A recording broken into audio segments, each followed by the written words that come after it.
I love having this gentleman on. First of all, he's very, very smart. Secondly, he's very influential. Thirdly, he's here in the flesh. I'm talking Neel Kashkari, the Minneapolis Fed president. Just spells his name wrong. You didn't go for any I-L. You went with N-E-E-L. But good to see you again. Good to see you. Need to talk to my parents about the spelling. It's okay. I'll let it go. Neel, let me ask you, you've been talking about, the Fed not being done, not quite done. What did you mean by that? Well, one of the surprises, we've raised interest rates by 5.25%. I would have, pretty quickly. From zero. From zero. I would have thought that would have slammed the brakes on the economy. But the economy has proven remarkably resilient. The job market has remained strong, which is good news. Right. Consumers continue to spend. So that makes me wonder, have we really done enough to bring inflation all the way back down? Doesn't sound like you're convinced you have. I'm not convinced. Now, I've penciled in my own forecast that we'd do one more rate increase this fall, and then we'd sit there for an extended period of time while inflation comes back down. One more being likely a quarter point. Likely a quarter point would be my guess, but we'll have to see the data. But I'm open to the possibility that if the economy is much more resilient than we realize, then we might have to go higher than that. So we need to reserve judgment. Do you factor in, or should the Fed factor in, Neel, preemptive strikes regarding generous labor packages, including the one, at the very least, at the United Auto Workers, which could call for a minimum of a 20% or more pay hike? That's a pretty big pay hike. It is. I'll say a couple things. One is, American workers for the last 30 or 40 years have seen their share of the pie declining. So, right. I want, and I think my colleagues want to see American workers enjoy higher wages, but do so in a way that's consistent with our 2% inflation target. I don't think any individual negotiation is going to move the needle on inflation for the country as a whole, but we do need to watch these things. But you have a lot of them, right? You have the Teamsters deal with UPS, which really, that's a high double-digit one. The pilots at American and United looking at 35 to 40% pay increases. That's a lot to pass through and makes it very difficult, even though that's a set of the population, to 2%. Well, another thing that I look at is in the 1970s, union contracts had cost of living adjustments built into those contracts. That's a mechanism for the inflation to continue.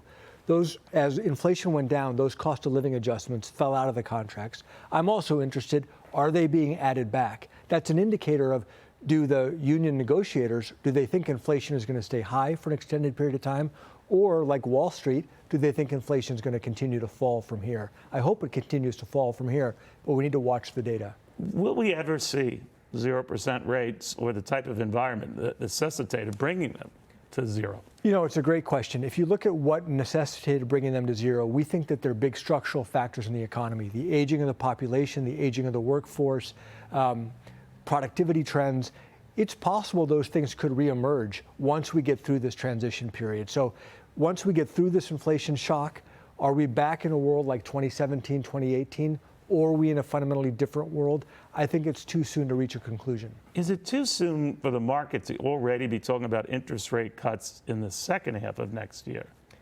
Well, I think the best case for that is if inflation continues to fall, and I hope that it does, if we hold policy fixed and inflation falls, then real rates are getting tighter and tighter and tighter. Right. So one could argue, well, why do you want to continue to tighten policy if inflation continues to fall?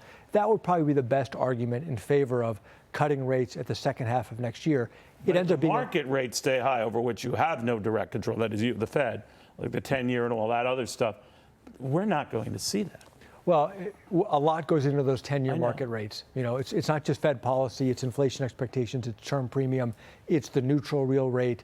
Well, are you startled that you haven't seen the impact that you thought that the economy would go to the grinding halt? Now, many Republicans argue otherwise, that we're in a depression. I get that, but we're still generating jobs. Retail sales are still stubbornly strong. The Fed doesn't really embrace or like all of that, right? Because, the whole point here was to slow things down. It's not happening. It's not happening, but the good news is inflation is falling quickly. I think a lot of that falling is from supply chains. But hasn't that falling quickly stopped? Yes, it's slowed down, but it's from supply chains normalizing and a lot of workers coming off the sidelines. So those are good news. Mortgage rates at around 7 to 7.5%, maybe higher from here. We're going to have to get used to that. It depends on your age, I understand, but.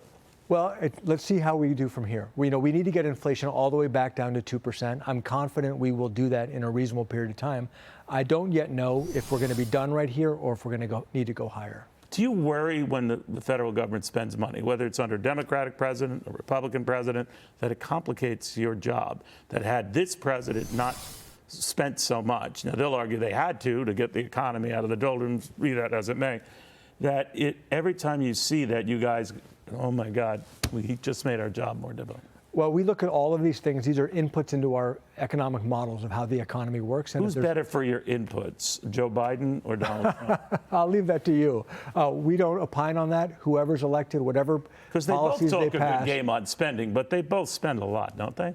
I'll leave that for others. We'll take whatever Congress passes, put it into our models, and that'll end up feeding into our forecasts and into our policies. But you've also worried, you specifically and other members of the Fed, Neel, about a day of reckoning over these deficits and debt and now government shutdowns and all.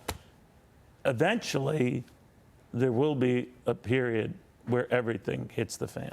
Well, one of the things in other countries that have spent too much money, it shows up in high inflation. And that's why we have an independent central bank, that the independent central bank will do what we need to do to bring inflation back down. And that could mean Donald Trump through is higher not a interest fan rates. of that independence. Well, the independents have served advanced economies around the world exceptionally well for the last several decades. And that's why I think there's strong bipartisan support supporting that independence. Do you think rates a year from now will be higher than they are now? I put in my essay that I published a couple days ago about a 60% chance that we'd have a soft landing, maybe go up one more hike, and then hold there and then fall. A 40% chance that we might need to go meaningfully higher from there. That's my best estimate of where we're going to be, kind of a 60-40, hard to pick one. Right. I was hoping you had forgotten the piece that you written, but apparently you did not.